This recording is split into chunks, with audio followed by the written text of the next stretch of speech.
been a cruel summer in terms of oppressive heat. This is a hit classic song from the 80s by Bananarama. If you ever want to know what kind of music we're spending on the program, you can just join our Facebook group at Morano Radio Fans and Haters. Just search that on Facebook, and you can participate in the forum. Not only know the bumper music that we're playing, but be part of all the discussions that we're having. And you would see a message from Juliana Reck, who asked if I could send her a Cheerio because she's listening in the afternoon in Melbourne, Australia. Well, cheers, mate. Juliana Reck. Thank you for listening all the way in Australia. I didn't even need to know that you were in Australia because your phone company was kind enough to sell me all of your data on your location, and I know where you are at all times. Speaking of where we were a week ago, I can't tell you the response that I got from my discussion with Edward Belbruno. This is really a man of many talents. Artist, mathematician, scientist, a guy that worked for NASA, a guy whose artwork has gotten a lot of critical acclaim. And just as our conversation was heating up, we ran out of time, but he's been kind enough to rejoin us. Ed, thanks so much. It's great to talk with you again. Hey, thank you. It's a real thrill to be back on the other side of midnight. Well, Ed, yesterday we spoke a little bit about the anniversary of the moon landing. As somebody that spent a long time working for the Jet Propulsion Laboratory and for NASA, and as somebody that has spent a lot of time mapping out new and exciting routes to the moon, what sort of a game changer was that for the American space program and for space exploration in general? You mean the 1969 low energy trajectories that I found? Well, no, Apollo 11 in general. Apollo. You mean the landing on the moon? Yes. Yeah, it was. Prior to that, the idea that you could send anything to the moon and land people was considered to be science fiction, and they proved otherwise. An incredibly complicated thing to do. I mean, the largest rocket ever built in history. It was designed by Wernher von Braun, who actually designed the V2 rocket back in 1930s. And what people don't, we're talking about the Apollo, but the V2 rocket was the first object ever in space. Period. I mean, we talk about Sputnik as being the first orbiting thing, but the V2 was the first object to ever go into space, and that was like 1940, I believe. But after World War II, von Braun designed the Saturn V for the United States, and was done in an incredibly fast amount of time. I mean, Kennedy, I forget the exact date of Kennedy's speech, it was like 62, 63, I don't know the exact date, but in only a few years, they designed this gigantic rocket. And, the idea of building a rocket, first of all, that size was considered almost impossible, but they did it. And it had to have the ability to loft not just the capsule with the three astronauts in it, but the entire landing craft that went down to the moon and came back again when they got to the moon. And that's a huge payload to bring up, plus all the fuel and everything else. Now, the thing is that they launched that a number of times. Everyone was successful, and it never failed. So it was a great success. It was a huge game changer. And the route that you designed to the moon, which has been used multiple times now, apparently, how much time does that save rather than going the conventional route to the moon? Okay, so what happens is the one that I found, which was a 1991. That was used to rescue the Japanese spacecraft Titan, a little lunar robotic probe about the size of a trash can. But it was the first object ever to get to the moon on this trajectory, and I was very lucky with my colleague James Miller to rescue this, literally. But basically, it takes a lot longer to get there. It takes 3 months to get there instead of 3 days, and you basically fly by the moon. You go out about a million miles beyond the moon, then you arc around and fall back to the moon again. And when you fall back, you can actually go in orbit around the moon with absolutely no fuel. So it takes 3 months instead of 3 days. However, the advantage is you can go into orbit around the moon with no fuel. And the idea you can go with no fuel just saves a tremendous amount of money because anything you carry to the moon is about $1 million a pound. Wow. No, I would think it would save a great deal of money. The last time you were here, we spoke a little bit about your artwork, and I've spent a lot of time over the last week perusing some of the artwork that's available on your website, and people can check it out for themselves at edbelbruno.com. It's Belbruno with one L. Your artwork has, and what was interesting to me about our previous conversation is you said that you were an artist first prior to being a scientist, right? Yeah, that's right. Yeah, I did my first painting when I was like about 7 years old, and in fact, it was an oil painting. No one ever showed me how to do it. I just did it automatically, and I think I said last time that painting I did, I still have it, and it came out so good that it was actually used in a group show I had in New York City at a gallery a few years ago for an entire group of artists, and the gallery wanted to use that to show off the whole show, so it came out really good. And it was a space scene, and then I did another one a couple of years later of Saturn. It came out really good, and I've used that in art shows as well. So I've always painted, and I never envisioned myself ever going into mathematics or science, and I ended up doing that, which was kind of amazing to me. But that's where I am now. Now you actually have an art show coming up in October, right? Yeah. I have art shows frequently. I've had 3 this year already. I have one in New York City at a gallery called Agora. It's down in Chelsea, and it's going to be opening on October 6th. Well, that's pretty neat. If people want to go to that, what's the best way for them to do that?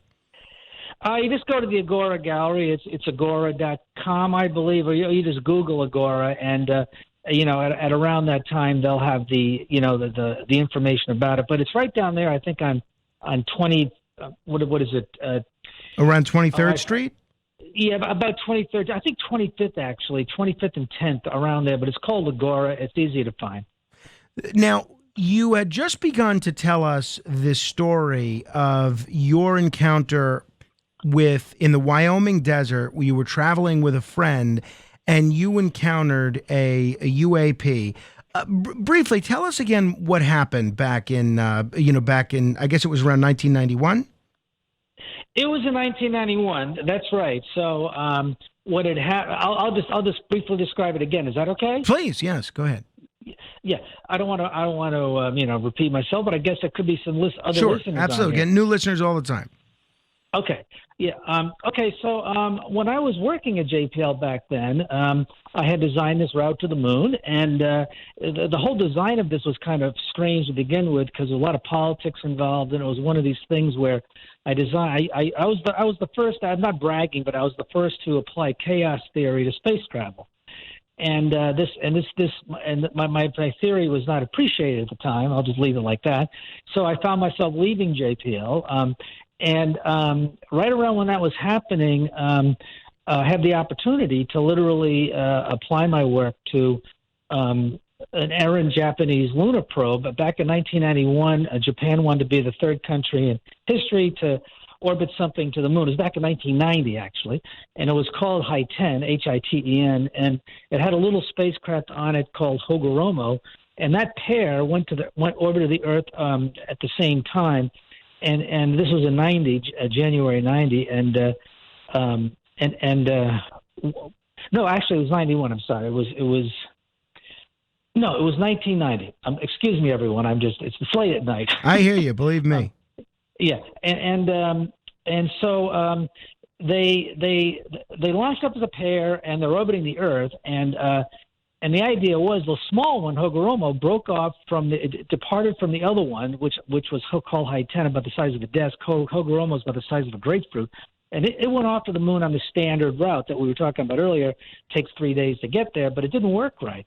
And Japan really wanted to, save themselves and get something to be successful about that mission. So when I was leaving in early 1990 and wanting to get out of there because my theory was not, being widely accepted, to put it mildly, right around that time there was a knock on my door, and someone walked in who was asked by Japan to look into my work. And this guy named James Miller said, I heard about your work. It's pretty crazy, but I'll apply. We'll try anything, right? But the moment he said that, I had this epiphany moment where suddenly I saw what to do. I've never even thought about a problem like this. And I said, try this. He goes, that'll never work. And he came back the next day and said, geez, it really works. So it was a brand new route to the moon where you don't go to the moon directly; you actually fly by it, and you go way out about 1 million miles, 4 times the Earth-Moon distance, and you come back and you go in orbit around the moon. So this was faxed over to Japan. They loved it. A year later, they actually did it in April of 1991.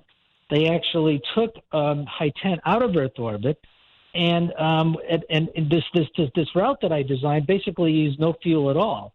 And it was thought to be impossible to get to the moon with no fuel, but this time they tried it out and it worked. So it's on its way to the moon, and this is like now in 1990. And I underwent so much politics to show this was valid that I really wanted to leave L.A. So me and my partner left. A friend of mine left L.A. in my car. We put my paintings in the car and I drove out to Minnesota. On the way out there, we went via Wyoming. So we drove up to Casper, Wyoming, and then I wanted to go north, tour a bunch of hotels where just to rest and whatever. And she wanted to take a small little road off to the east, which I didn't want to do. And this is north of Casper, and it went to Thunder Basin National Grasslands, which was the last place I wanted to ever go to. So anyway, we're there, and I just want to remind everyone that as we're driving there, in the meantime, the Japanese spacecraft's on the way to the moon, and I had no idea if it was going to even work or anything. So I had that out of my mind, and I'm with her, and we're driving on this side road, which is going to Thunder Basin National Grasslands. And it was about 9 o'clock at night, and it was an incredibly balmy night, and it was fog. It was a very strange night. And not a single car passed us in either direction. And I was driving for a good solid 2 hours. And about 11 o'clock, there's a sign saying Wright, Wyoming. We're entering that area where the grasslands were, and it's nothing but sagebrush, and there was no moon that night. It was just a very strange night.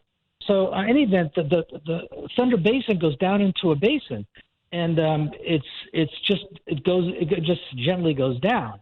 So you can sort of see the road go down into this basin. So I'm noticing there's a red light on the road way off in the distance, and maybe about 5 miles in front of us. And my instinct was, well, what is a red light doing out here at 11 o'clock at night in the middle of nowhere? I mean, and far off in the distance, but it was on the road, it looked like. And I just said, it's got to be a construction site, something like that. I had to rationalize it was something. And my friend who was in the car didn't know what to make of it, so she didn't say anything. As we descended down, I noticed the light was incredibly bright, and it was intensely red. And the road sort of leveled off as we got into it. And it was straight ahead at this point. And it was maybe about a quarter mile in front. And you have to understand, there's no star. I mean, there's stars, but there's no moon. Off to the left are the mountains, and then to the right is just grassland. So this light is in front of my car, and I'm driving a Jeep Wrangler, and I'm driving, and then it's getting brighter and brighter, and I'm saying, wait a minute, this can't be a construction site. I mean, this is like really a bright thing. And then I notice that I'm maybe a few hundred feet in front of this thing, and I see there's not a light. It's actually a boundary of a square. It was maybe 30 feet by 30 feet in a square. And I never saw, of course, anything like that. It was the strangest thing I ever saw. So I pulled forward slowly at this point, and I got maybe 100 feet in front of it, and I saw that it was a giant boundary of a square, but it was not on the road. It was sort of off of the road, and it was on the back of something else, which was much bigger. It was on a black object that was also squarish, and it was probably like maybe 60 feet by 60 feet. It was like the side of a building. And I'm just sitting there staring at this thing with my friend and saying, what the heck is that? I mean, nothing in my life ever remotely looked anything like that. As we're sitting there, after about 10 minutes, it rose up off of the ground. It was silent. And then it turned sideways. It turned sideways, and what we were looking at was the back of an object that was about 120 feet long. and it was a giant rectangle. It was glowing blue in the middle, and I just, my jaw dropped. I mean, it didn't make any noise, and my friend didn't say anything either because it wasn't doing anything dangerous. It was beautiful, as a matter of fact. But I never saw, of course, anything like that. And if anybody's ever seen a rectangle, let me know. I didn't want to get out, and so my friend says, "Why don't you get out and go under it?" And I said, "You get out and go under. I'm not going to get near that thing." So I sat there, and then it slowly went off, and it went very, very slowly off the side of the road. And it was up in the air like 100 feet up, and it went north to where the mountains were. But before it moved, it went up and down in front of us like it was doing a dance or something. It was like it was almost like a greeting or something. And then it just gently went off. And I got out of my car when the thing was far enough off in the distance, and I said to myself,